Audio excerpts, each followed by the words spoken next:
Alright guys, we are back for another Dokkan battle video. So yesterday we did a video, top 10 worst summonable units. Yeah, people, the views are pretty good on that. People are always interested, like,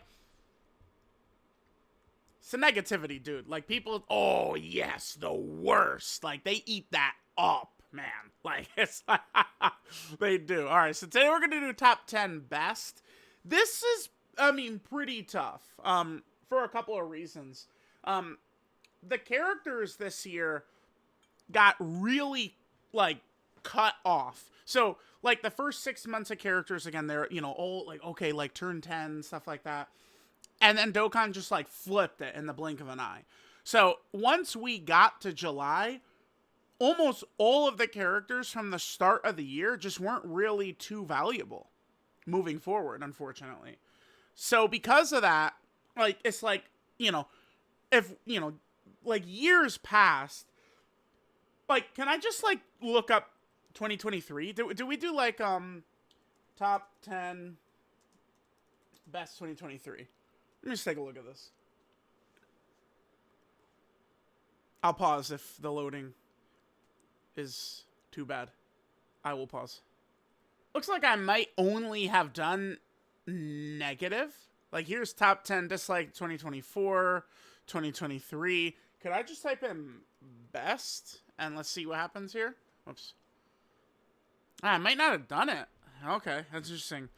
But the point I was going to make is I imagine, right, like, we would have been kind of, like, walking through with, you know, 23rd World Tournament Goku very high, Piccolo Jr. very high, you know, Saiyan Day God Goku very high.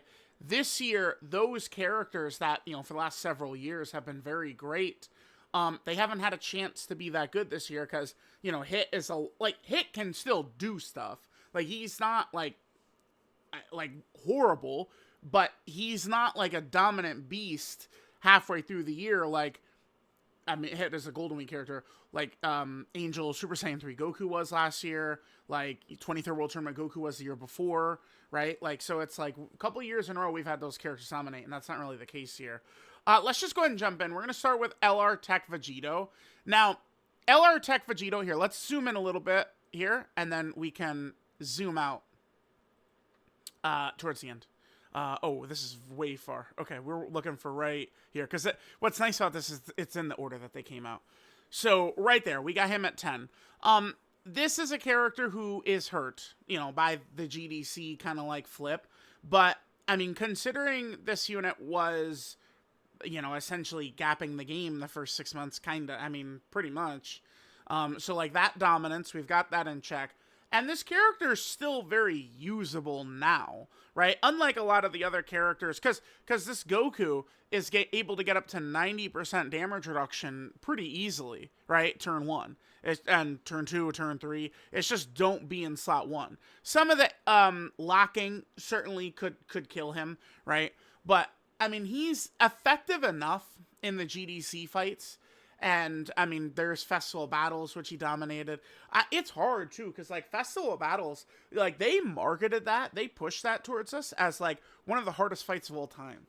And it's like, I mean, if I am to take, like, you know, that literally, then we'd be looking at, like, a lot of these festival characters as, like, the best units of the year, I guess, right? But regardless, I got Tech Vegito at 10.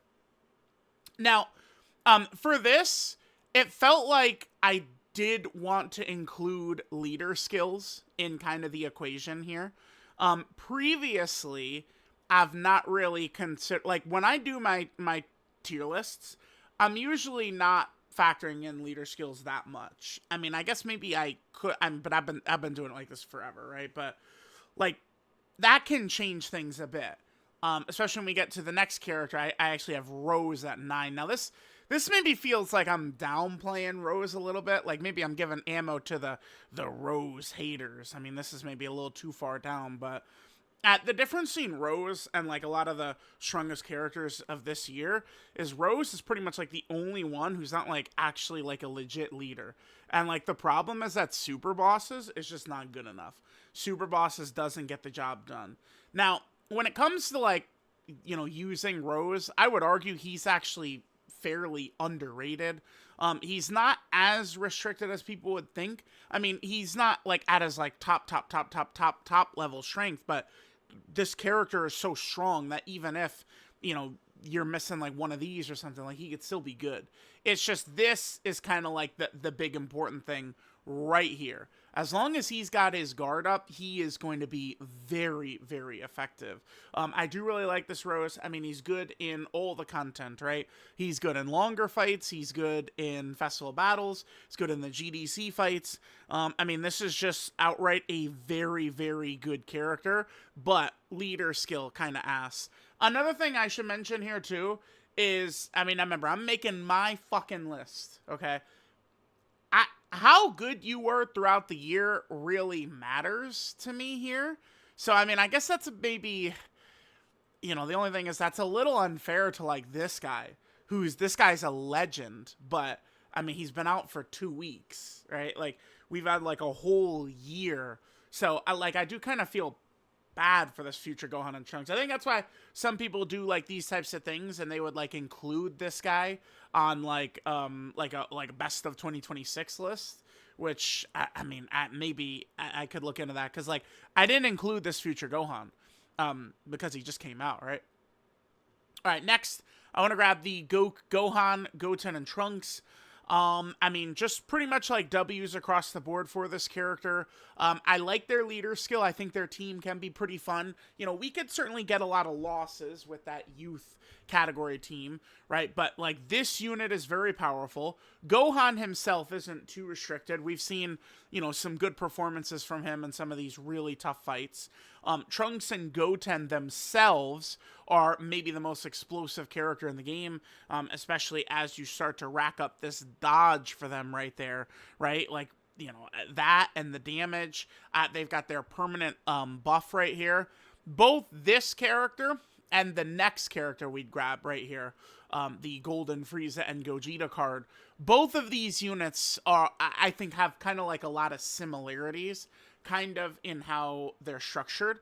Mainly it's that they're going to be at their best on their own team, right? Is where they're really going to be at their best.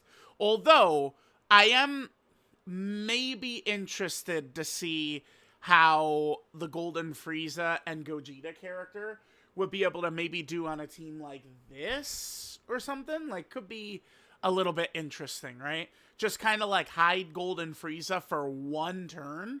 And then, we'd have Gogeta out, who's dominant. Gogeta, though, is a dodge-reliant character. I mean, dodge is obviously really, really good, right? But, I mean, there's a lot of fights that don't allow you to dodge, which can kind of hold back, like, the two kind of, like, strongest parts of these two characters. But they're still, I think, really, really effective and really helpful to use.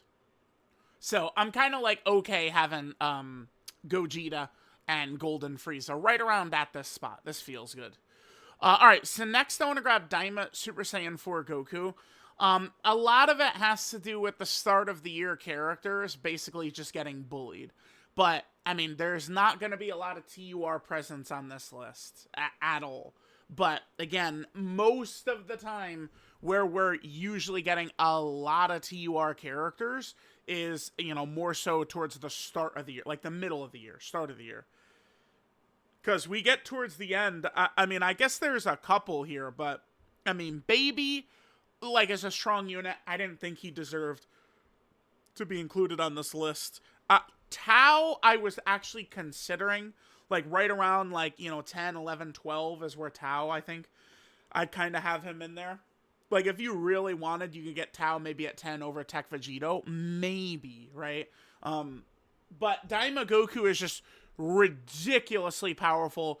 Huge leader skill. I may even have had this guy higher if he released earlier in the year.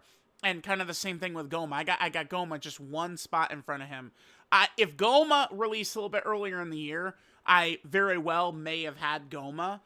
Just like straight up at like number 1 in this list, right? Like I do kind of like value for making this in like how long a character was good throughout the year. I don't know. Maybe I'll rethink that. let's just go with it for now. Maybe I'll look in the comments to see if people like that. Because I mean, if we just go strictly by how good they are, right, then it's just the same tier list that, you know. I do update them when new characters come out, so it's just gonna be like a very, very, so like, all right, here you go. Here's the, you know, here's the update list. So it's just top 10 like LRs or something, right? So probably go with Goma right around here. Goma is a very effective leader. That's the thing about these yellow coin LRs nowadays, is that they could actually be quite good leaders, and Goma really is, because Demonic Power is a very strong team. So I do like quite a bit what they did with our boy Goma here. I think they did a great job with Goma. So we got him right there. Okay. Next, we will grab Carnival Super Saiyan 4 Gogeta right here. I mean, there's almost not really a ton for me to say about him.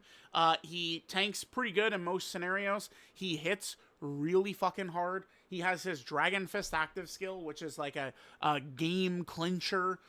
You know, he has a strong team. GT Heroes is a strong team. I think it can, you know, definitely have some issues, some flaws when using it. I think not completely different from these characters right here, right? I think we could see some of the issues with Gogeta Super Saiyan 4, or Super Saiyan 4 Gogeta's GT Hero team. I think he could have some of those same problems, but this guy is just really, really dominant. Came out about halfway through the year, and this guy's been running shit ever since, right? I mean, this guy is just flat out one of the strongest characters in the game right now. Now, next, we go Dokkan Fest LR Omega Shenron. This guy could be in talks as one of the best villain units of all time. I think that this guy, like we could probably have those talks. Like, is this guy the best villain character of all time? Is his team the best villain team of all time? Right? Like, Omega and his team are so good that I think we can actually have discussions around that. Like, is his team actually just the best of all time for villains? It really helps so much, too. He got something which most villain characters in this game's history did not receive the same luxury, which is that they dropped non-stop buffs. Look, this guy came out in July. He immediately was followed with just a flood of super Easy A characters, Easy A characters, sub Easy A's, just a great free-to-play LR Nova Shenron to help him. And then in the months that have followed, it's just like Dokkan Fest LRs, Easy A's, non-stop help has been coming to this guy, right? Non-stop. For all of his categories, too. Like, just like non-stop help all over the place. So I think they did a great job with Dokkan Fest Omega Shenron. Definitely one of the best characters of this year, or maybe even any year, we could say. Now, number 2, I'll put the blues right here. I'm sure maybe some people might have thought that they would be number 1 on this list here, but they're actually numero dos. So, I mean, it's just very simple with this character. They don't really have weaknesses, right? Like, this character is on so many categories. They're good for so many missions, super battle road stages, battlefield, long events, short events. They're great in festival battles. They are good across the entire game. They probably have, like, if we just go, like, I don't know, like, again, if we would do a grading system for characters, like, in each fight, like, okay, like, if you're, you know, like, the best character in the game for the fight, or one of the best, you get, like, 10 points, and if you suck, you get, like, you know, 1 point or something like that. They would have, like, I think, like, kind of, like, the best consistent performance across, all missions, events, lengths, teams, everything.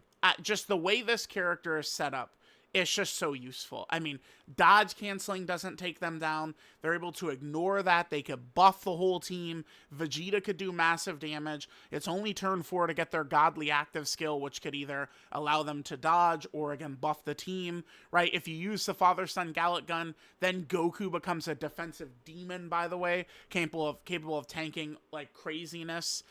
This character has a ridiculously busted leader skill. They just have it all. If you ever feel stupid, remember that there's people who spend all day long tweeting about how good this character's not that good, or they're overrated. They're actually, like, closer to the bottom of the top 10. They're number 8 on my tier list. You know, really stupid shit like that. Now, this next character at number 1. I feel like a lot of people would probably disagree. EGL Super Saiyan 4 Goku, I will put right here. Again, I feel like a lot of people probably would disagree with this, because this guy has never been the best unit in the game. Like, there's never been one moment where I would argue that this guy's the best character in the game. But, I mean, if I just look at how good this guy was the entire year, I mean, this is the first, you know, you could say him, Tech Vegito, and STR Evolution Blue Vegeta. They are the first summonable characters of the year. And this guy, there's never been a world, like, he's never been number 1, but he's never really been, like, that low either. Like, he was able to survive, I think, better than most characters, the switch to short form content.